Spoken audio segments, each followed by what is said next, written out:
don't see anything on the drawings we saw tonight, but is that coming? River Road pedestrian Yeah, access? It's definitely coming. We're working on that. That will be part of the plan. Well, it will be part of the plan. And one of the things that DDOT has expressed is kind of pedestrian access and even some connectivity across the site. And so that's connecting really across the Davenport, the line, the Davenport line. So do you have a stand? I mean, it'll be, there's a grade difference. Do you have steps? And you have a lit pathway across. It'll be accessible 24/7. Is that? Yeah, I think that all still is being worked out in the design. But I think that we certainly we've heard DDOT's desire to have that, and so we're looking at that. Okay, and then one thing that I'm sort of baffled we haven't seen is where are the outdoor play spaces for your student body? I haven't seen them in any of the designs. So I will share, Tom, it's a great question.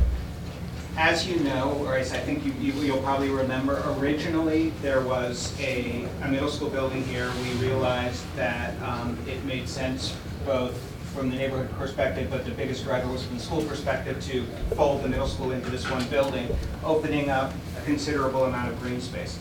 We now have engaged our faculty because this is, it's outdoor play space, but it's really programmed in working with our landscape architect to determine how we're going to program this space. And the reason that you haven't seen it yet is because it hasn't happened yet. It is a process where we're thinking about if these are classrooms, do you have a garden here? Do you have a little outdoor table for kids to meet at here? Do you have a playground structure? So this is being done in consultation with faculty. Okay, so you anticipated going in that space. Mm-hmm. Oh, absolutely. Here. And I'll just express, I certainly believe that an amenity should be that space should be available when the school is not using it. So St. Columba's and Tenleytown, their space is available. I think it would be a great community amenity if there's and also add to the vibrancy and other reason for people to go and walk there with their families. So I hope that will be a terrific space, and hope we can see some designs on that soon. How is the decision being made on the Ellicott Park space? Is that going to be collaboration with the ANC? Is that a design question? Does DDOT have input into that? Can you talk? I mean, I've been advocating for a skate park there for a programmable space for tweens. But how is that decision going to be made? Can you talk about where that stands? We would like to make that in consultation with the ANC and with the community. We believe that a variety of interesting things could serve the neighborhood. We heard a civic space. That was one of the areas where we got hits, a civic space where people could sit and kids could play, which is why you have this current iteration. And yet if the community feels that something else would be more beneficial, we are happy to iterate designs. It's hard to find consensus on that one.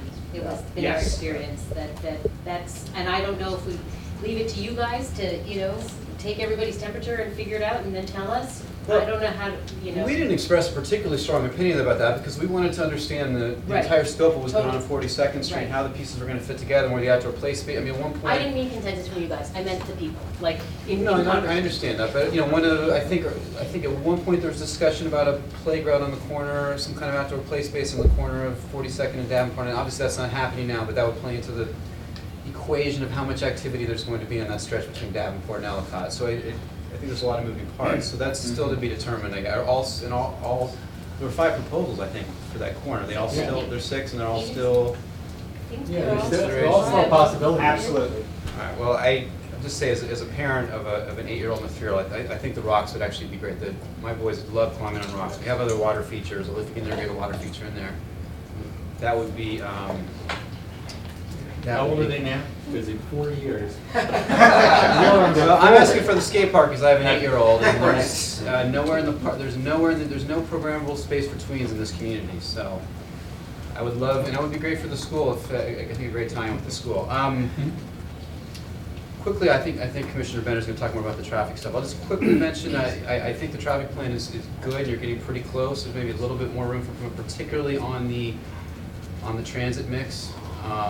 You're getting closer. I think the 10% walk and biking ratio is, and I know I'm beating a dead horse on this, but I think you're only going to get to those higher numbers on the walk and biking if you get a more localized student body. So I don't know if you've actually willing to commit to shifting your student body to be more local than it is now. If that's an actual option in the long term, to make it realistic that more people will walk and bike to the school. So I will say 2 things. First of all, in terms of the mix,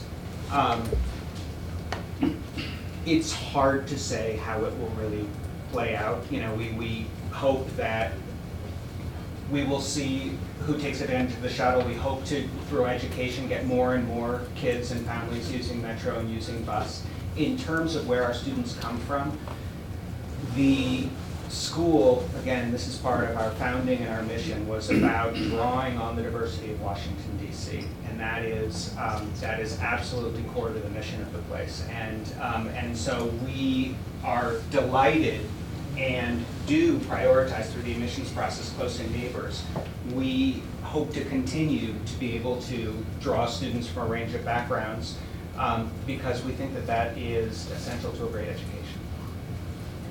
Okay, not sure that answers the question, but thank you for responding. I'll just close by reiterating what I stated 2 months ago, which is that I think this is an appropriate site for density. It's a major commercial corridor. I have a little bit of problem with the terms being tossed around that these are high-rise buildings. I think an 84-foot building on a 130-foot wide street does not qualify as a high-rise building. We only have the opportunity to add density on these narrow commercial corridors. If you look at other neighborhoods, they have mid-range density zoning, but it's for the entire neighborhood. We don't have that. The only way we can add density and protect the single-family homes is to add it on our corridor. To me, it's a way to have our cake and eat it too, but we only get there with the density on our commercial corridor. So I actually regret that you guys took a story off, in part because I think it's still not going to appease opponents of the plan, but that's where it is. It's now the same height as the building across the street, which has been up for more than 10 years, and the sun hasn't been blotted out, and the neighborhood hasn't fallen apart. So I hope that we don't lose any more of the height and density of this project. So 42nd Street is not a commercial corridor. but Wisconsin Avenue is. All right. Wisconsin. So thank you guys for coming again tonight. You've been very responsive so far, so I hope we continue to make progress. Jamie. Thank you for coming again. Thank you guys, thanks everyone who's devoted a long portion of their night.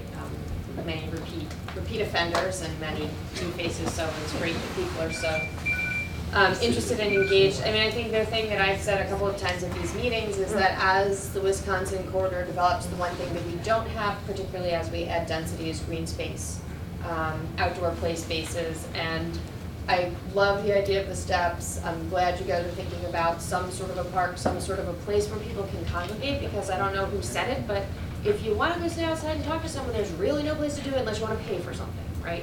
And so it's nice to have that notion of a congregating space, and I think that's really important.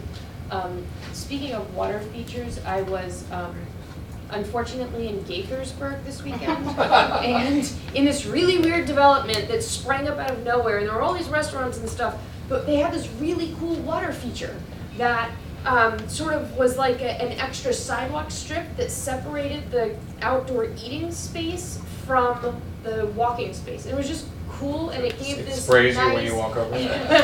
when you're sure. There's a flu. When, you know, so it was just this sort of nice, like gave the area this nice feel. You're sort of like, oh, this is, I must forget that I'm in a pop-up development in the middle of Gaithersburg.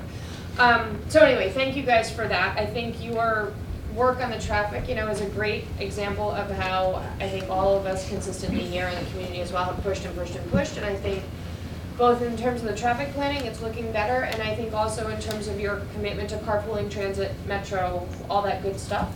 And the one point that came to my mind as I was sitting here was, in some ways, we're actually holding you guys to a standard that we don't hold our own public school kids to. There's no requirement that kids have to carpool, metro, bus, or anything else to get to Janney, or Wilson, or Deal. And quite frankly, if anybody's ever tried to drop their kid off at Wilson at 8:50 or at Deal at 8:15 in the morning, it's a mess. The traffic is backed up all over the place, and you know, lots of kids take public transportation there, but we don't have that same carpooling requirement imposed on ourselves being public school parents. And I know I drive my kid to Janney, so but I do live about as far as you can away from the school. And you know, I look forward to working with you guys on the additional amenities and what we have to come. So thank you, and I think, you know, it looks good. It's looking better every time you come back and talk to us. I would agree. I don't think I'm reflexively against density.